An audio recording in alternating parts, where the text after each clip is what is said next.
So between those two things, that's essentially how I earned money, but also managed to develop some pretty useful skills, or at least useful to Rob, which was enough for me to get a job.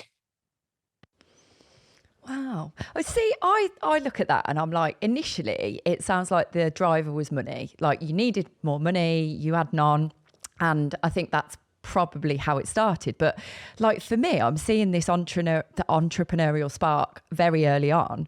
And that is something that not many people have. And that kind of like, I don't know, it's like that woe is me thing of like, I've got no money, I can't do anything. I'm just going to have to put it with this situation for as long as I put it with it.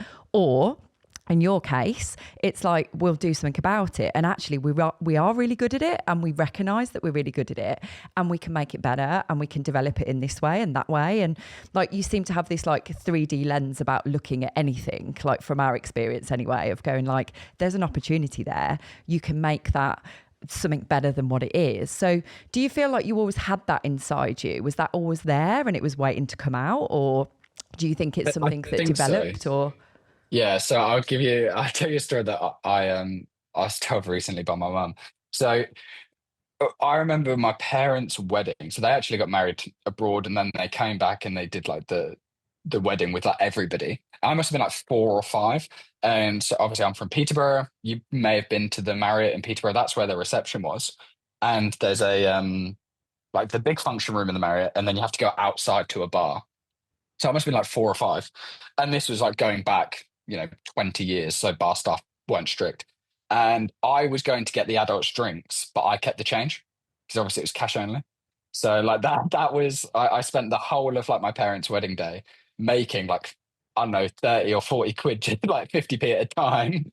Just going like, yeah, I'll go get you a drink. I'll go get around to the table. Honestly, like a 5-year old. So I think, I made some money that way. And a lot of people don't know this. This is really fucking embarrassing. And it's definitely not going to help me in the romantic department by any means. I'm But my intrigued first, I now. can't wait for yeah. this. Did I ever tell you what my first job was? No, don't think so. I was a magician for weddings. Oh, wow. Yeah, it's Oh, I love awful. this. No, it's awful. Yeah, my first gig, I was 11. I was 11 or 12. I was going, it was the summer going into year seven. And I did that all the way through to my A levels. So that's how I made money that way again, like cash in hand, things like this. Never like massive money or anything like that. But yeah, so I used to do events. I've always been, I think I've always tried to find a way to make a buck, and that's something that's happened like pretty early on. And I think I really enjoy seeing other people's businesses. I listen to like a stupid amount of different people make money in different ways. And I think there's always overlap.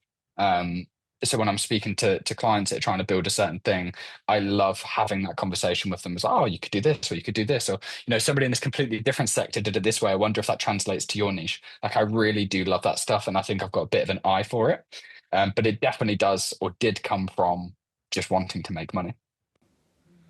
Yeah, there's so much in this, isn't there? Because, like Vicky already said, there are so many people that will sit there and are highly likely listening to this episode thinking like, oh, it's really hard out there. Like, I'm not getting any money. No, there's no inquiries coming in. It's all a bit bleak.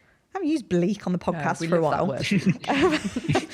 But do you know what I mean? It's feeling really crappy. And then all of the, like just chucking a load of economic stuff of like cost of living crisis, all the stuff that is always there. I imagine for somebody who thinks the way that you do, you could look at people in that scenario and go like, well, there's opportunity there. There's always opportunity.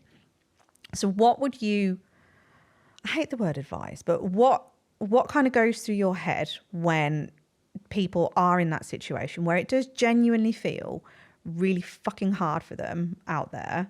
Because you are definitely a personality type. After my own heart, I operate a lot like this, where I'm like, right, fucking hell, come on, let's get it done. With kindness and with love. Those of you who work with me, you know this. But yeah, it's got to come from that place of actually recognizing that you have the opportunity to do something about it as well. Yeah, I think yeah, you and I are definitely very similar. I'm working on the kindness and love bit. I need like a new software update to get that emotion, I think, but we'll see. I don't know. I think the best way I've seen this articulated was I can't remember what podcast he was on, but Alex Hormozy was on podcast. It might have been Chris Williamson's Modern Wisdom. And so he's obviously had a training business similar to us.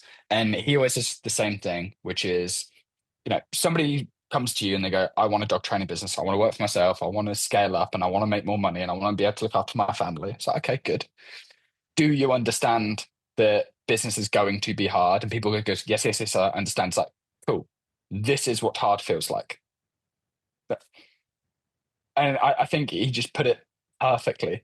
And it almost needs no explanation. It's like, this is what hard feels like. Everybody, it's the same thing with like the gym. I've always been like okay with that sort of thing. I've got a personal trainer like, out here now.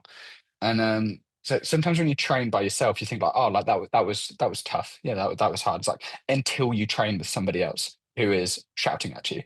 And it's like, no, no, no, you've got another three more reps after you think you've stopped every single step.